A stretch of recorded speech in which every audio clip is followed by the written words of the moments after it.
newsletter industry is on a little bit of an island. We need to create spaces where newsletter operators can like get together and talk to each other. We raise the flag, see if people salute. We'd be interested in coming to a dinner. It is a sort of unique format. I haven't seen it a lot of places, like oriented discussion.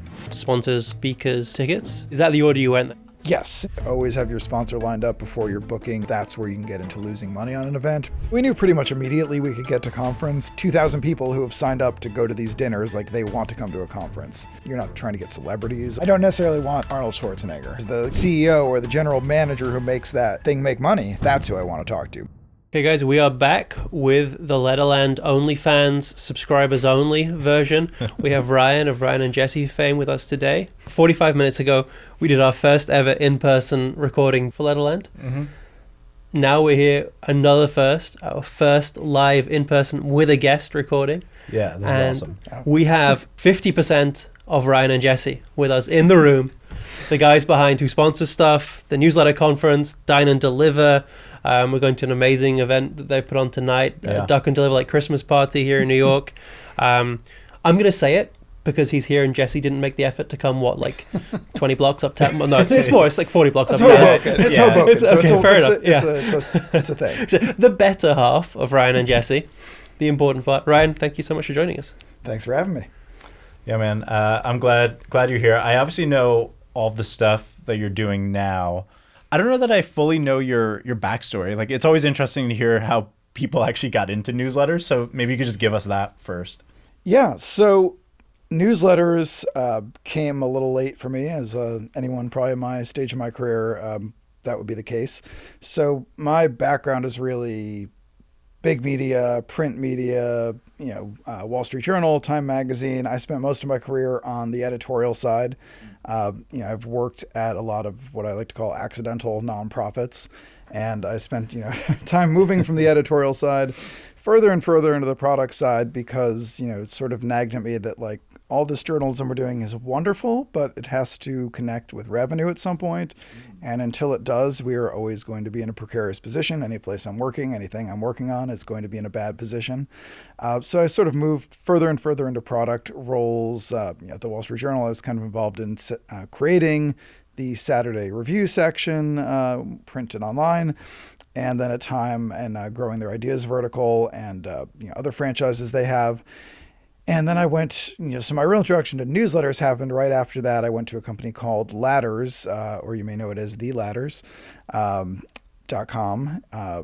Big job search site. They wanted to set up an editorial site, or I came to them with the idea of setting up an editorial site about the future of work. And sort of this idea that we wanted to engage people. You search for a job every 3 to 5 years, maybe.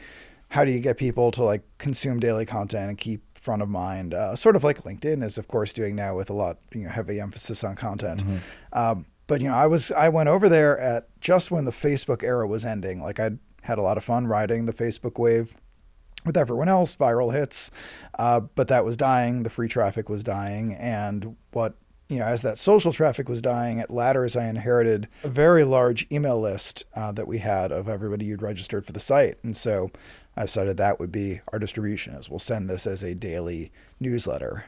And that product was, very successful and getting opened and clicked. And then Jesse actually came on as our ad sales guy. My now co-founder came on as the ad sales guy and just sold the hell out of that daily product. And later, dedicated email products. And we stood up a few $1 million a year media business inside of Ladders. And so that was really our entree into newsletters. Building our own database of like who's sponsoring newsletters. We created who sponsors stuff and decided using that for ourselves was a lower use of it than selling it to publishers. And through that, we realized that newsletter people didn't have anywhere to congregate and meet each other. And that pushed us into events, which is really our focus these days. Yeah. And what I want to get into today, two different things, basically off the back of that, right? So we have number one, events as a like source of revenue. Super hot topic with newsletters right now. You have like hundreds of people who come into town. It's coming up on the third year this May, is it May? May 2026, announcements to come, but yeah. Yep, for year 3. And you also have these dine and deliver events, right, where you do like almost the opposite, right? It's not hundreds of people, it's like 15, 20 people in a room, dinner, like hand-picked, invited, sponsor supported. Very different things, both of them going super well. I want to get into like how that's working and some lessons that maybe newsletter operators who are thinking about doing their own kind of like revenue generating events can take from that. But then after that as well, like you get access, and I've been in the room for a couple of these. It's been awesome. You get access to like these very raw, off the record conversations between some really, really interesting experienced newsletter operators and like media operators. Yeah, especially when you serve them alcohol. And ridiculous quantities of duck. It's something.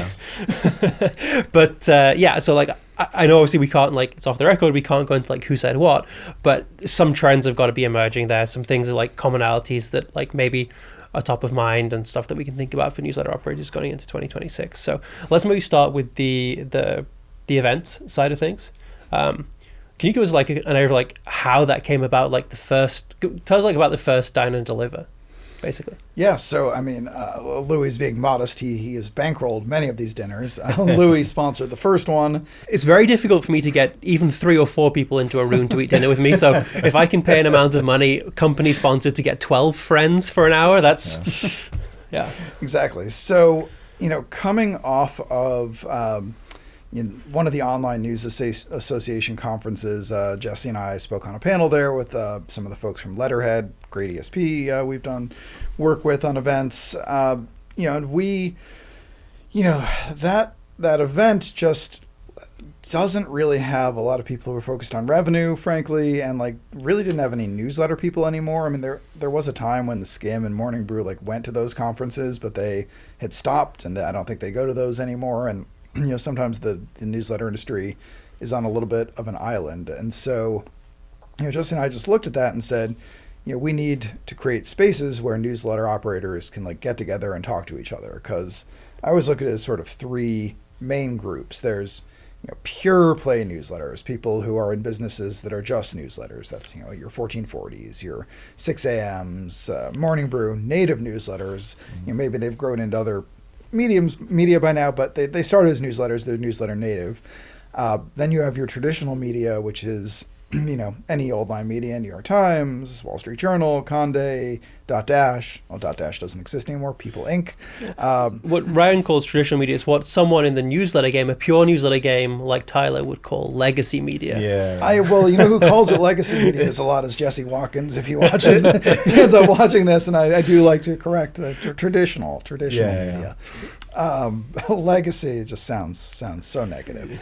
But traditional media is better than like boomer media or something, which I would love to call it. But. Well, there's that Canadian Zoomer media. That's like a company. So traditional media, old line media that's trying to figure out newsletters or dipping their toes into newsletters. Maybe they have legacy newsletter products that they haven't really modernized. Mm-hmm. And then creator media, the kind of people who are largely, on a Kit or on a Substack, who are like really one-man bands, one-person creator shows doing their own newsletters who have significant newsletter presences. So those are like really the 3 legs of the stool that we wanted to get in a room together. So we approached Dan Oshinsky, who we all know well. If you're watching the Letterland podcast, I suspect you've heard of Dan Oshinsky. Or our Dan Oshinsky. One of the 7 listeners to this podcast. Dan, who's well known and well liked by everybody in the industry, started the BuzzFeed newsletter program, New Yorker, and runs Inbox Collective. And so he sort of knows everyone in the space. We wanted to have him be the moderator.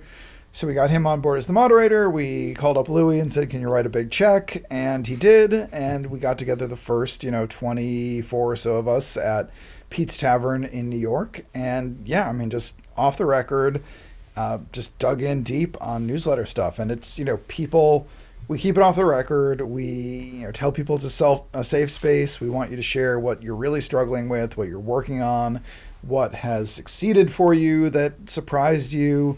And people really open up. I mean, we've had amazing conversations through 3 full years of it now of people really sharing a lot of knowledge. We see, we do about 8 of these a year, a lot of them in New York, and then we do like Chicago, LA, Austin. Sometimes we do one connected to the O&A conference, wherever that happens to be, whether it's New Orleans or wherever they are. And, people get together later. People, have another dinner of their own with, 5 or 10 of the people who were there. People keep in touch. Everyone gets the contact information afterwards of everyone who was in the room. We've just found it to be a great way to build community in the industry, great way for kind of the sponsors to stay. So we wanted to talk about the commerce part of this. So these are sponsored. These are, we've had Live Intent sponsored one year. Sparkloop and Omeda, the ESP, have both been sponsors. We'd never want these to be like pharma detailing dinners, as my co-founder always says. This is not about like hearing a presentation from the sponsor. Like the sponsor, wants to be in the room because they want to be known as a thought leader in the space, and they, I hope get that out of it. And we start off with like a pretty casual, like Dan interviews them for 5-10 minutes, dig into some relevant topics, and then it's just the whole rest of the dinner. 2.5 hours usually is group conversation. So I should always specify this, because it is a sort of unique format. I haven't seen it a lot of places. It is a directed group dinner where Dan really directs the conversation and moderates the conversation, and people, it's always in like a U or kind of a square shaped setup so that people are facing each other, and it's not about the side conversations for the main part of it. It really is about this one group discussion. So people do dinners like this, or various dinners. Usually it's a little bit more like just social. This is more content and group like oriented discussion. You said wrote a big fat check. I'm going to be totally honest. The first one was not a big fat check. And it was a modest check where I was like, I don't think they're making that much from this given the location and the number of people coming, right? And what was really good to see, and I mean this in a genuinely positive way, is like, as we've had discussions since about like doing like hosting and coming on as a sponsor for these, and like there are more sponsors per dinner now. It's not just like one or two. And the amount has got to the point where for the head count and the people coming, like as Sparkloop, we're almost in some cases being priced out a bit, right? And I say that like, that is a good thing for you guys, right? Because like for the kind of like, you get 20 people in a room, like as Sparkloop, those people are going to be worth an amount to us. To an enterprise ESP, they're going to be worth a lot more, right? Because the stickiness and everything. So it's good to see that in some cases we're now being priced out a little bit, which must mean like that must be going very well for you guys, like revenue-wise, business-wise. And I want to dig into that a little bit. But first off, like that very first Dine and Deliver, were you going into that thinking, okay, this is going to be a serious revenue stream for us that we're trying to build out, and events is going to be a core part of our business? Or is this just like hey, this is a cool thing that should exist, let's see if we can get someone to do it? Yeah, were you hoping to sign people up for who sponsor stuff? Was that part of the goal at the beginning? That was that was definitely part of it. Is we're always out there selling our products like any of us, and looking for spaces where newsletter folks congregated, which there weren't that many of at the time. There's maybe a few more now. But if the business was just that dinner, we wouldn't have it's profitable. It's definitely profitable, nice profit margin on it, but it's not like uber profitable. It really was in, community building. This should exist in the world. Let's see, we raise the flag, see if people salute. Definitely that was the first thing. And then the second thing was really, it was part of a sort of long-term plan to get to the conference, which is what we've always wanted to, that was the real thing that like a year and a half of the dinner has got us to where, so it's an application process for people who aren't familiar.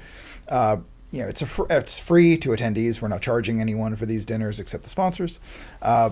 And you apply so that we know who's in the room, know who you work for, have some idea what your newsletter is, and we're always trying to curate a good mix. Which is what is great about the events. Like we're not sponsoring the next one, I think, so like I can plug it safely. It's not a sponsored post. Like it is really cool to have like someone from traditional legacy media in the room with what they're concerned about, and then someone who's a creator, and then someone who's from like the newsletter space, and just have them like blow each other's minds with like the creator saying, so here's how many like views I get on TikTok. Everyone else goes, the newsletter person being like, so I can like monetize my sign up funnel and like grow like with a negative acquisition cost via Facebook paid ads. Everyone goes through, and then like the big media goes, yes, we have like 10 million people on a list, and I've been like trying to put together a proposal for like 9 months for like why we should email them with like some real content, and everyone else goes as well, and it's like it's amazing to hear everyone like go back and forth. I mean, that's what's funny, like the creators and the newsletter first folks are often blowing the traditional media people's minds, because it's just like, well, we just spun up a new site and we did this and we tried this, and you've got somebody who's inside this huge organization like, I have been begging to just like create an alternate landing page so that I can A/B test two fonts and like, Jesus Christ, like it is.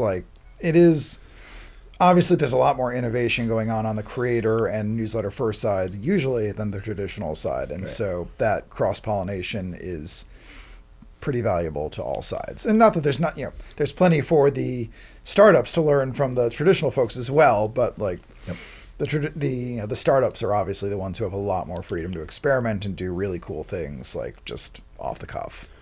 Yeah. So we had Brett Perlmutter on recently, who also runs like curated events, sponsor led. Actually, Corey from John Wall Street does the same model to a certain extent, model, right? Yeah. So it's like something that people is obviously working really well for a bunch of really smart newsletter operators.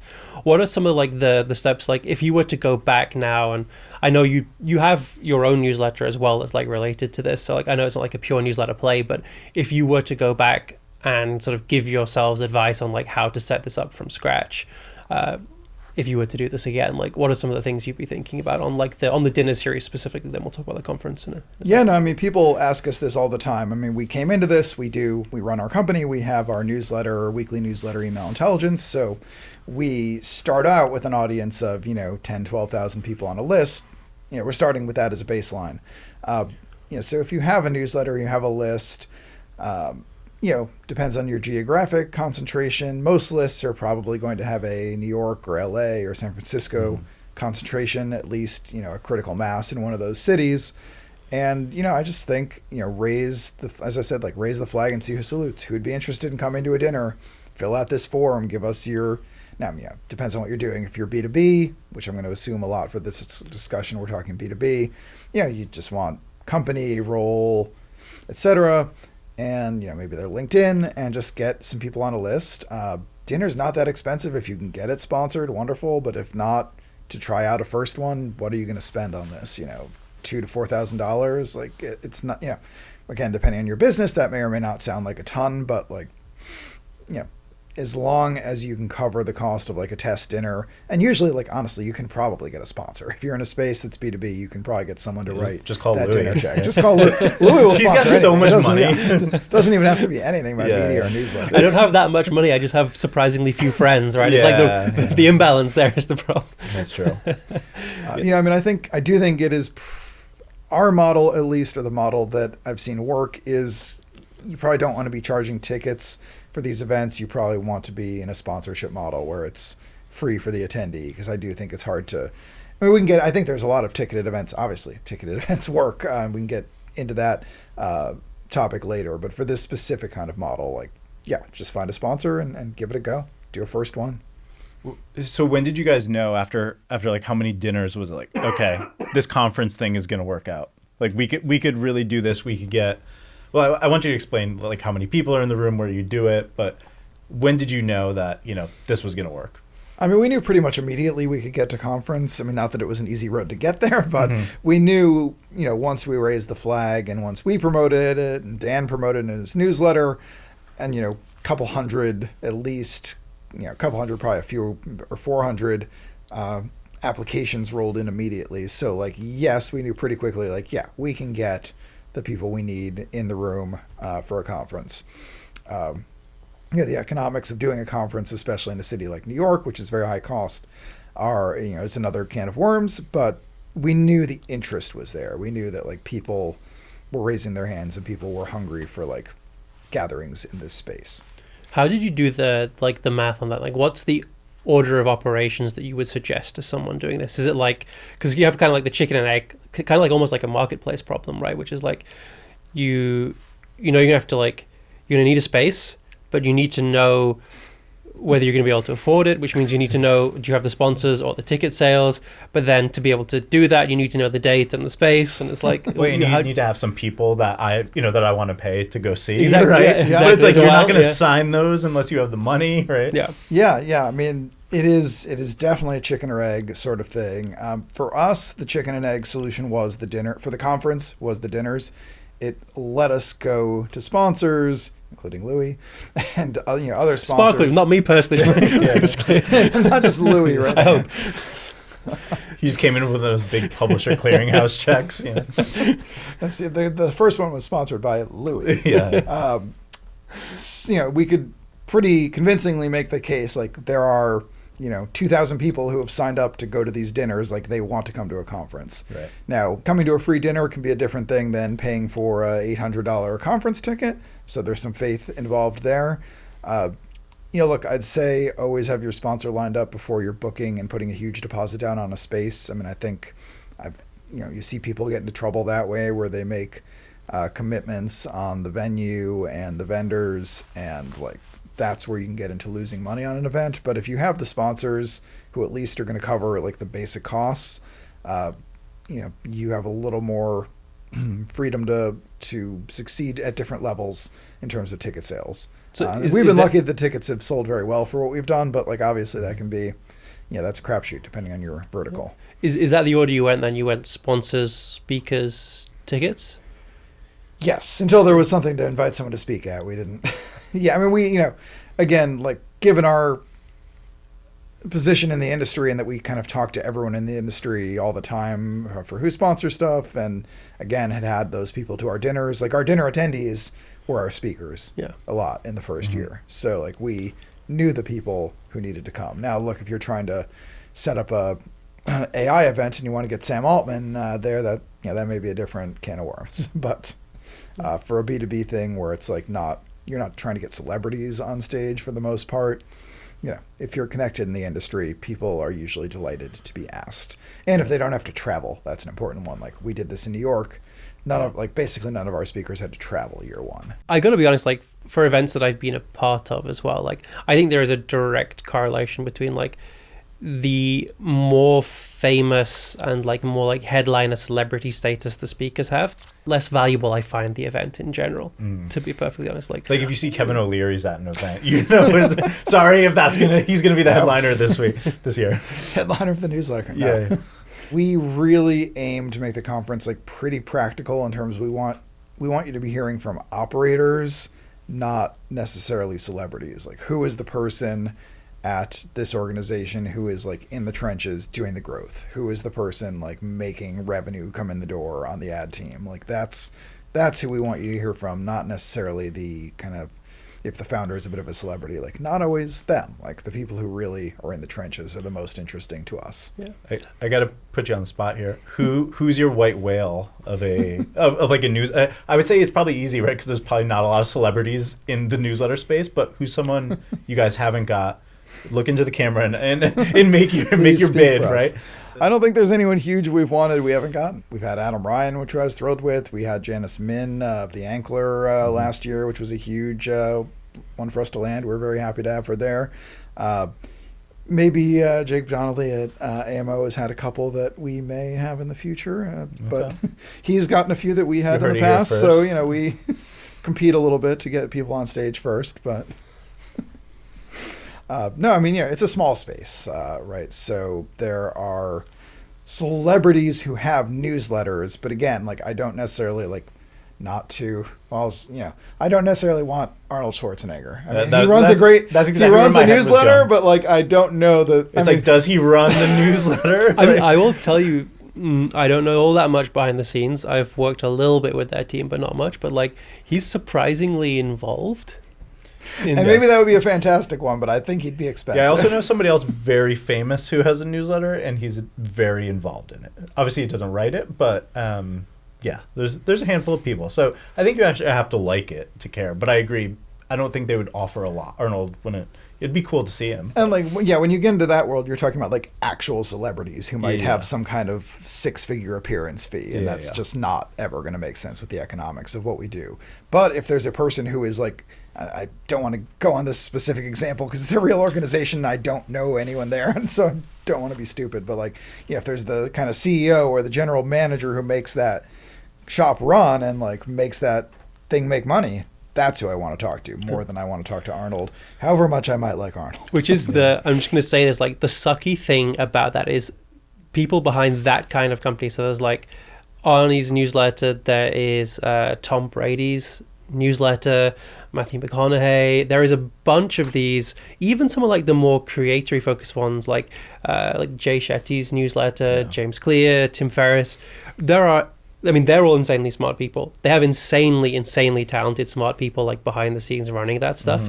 And like the headliner, the face of it never wants to go and can like never the economics that don't make sense. Yeah. But also like the other person is like not really incentivized or really allowed to go and talk at those things. So you never get public like information out of those kind of creators, which really sucks because it's like we all know Arnold's not writing that newsletter, but you know, it's like the person who actually writes it can't go on stage and say, I'm actually the person writing it, right? And the people like behind the scenes, they don't have the authority necessarily to like know exactly what they're going to be allowed to say and what would you do annoy not them. want to piss off Arnold. No.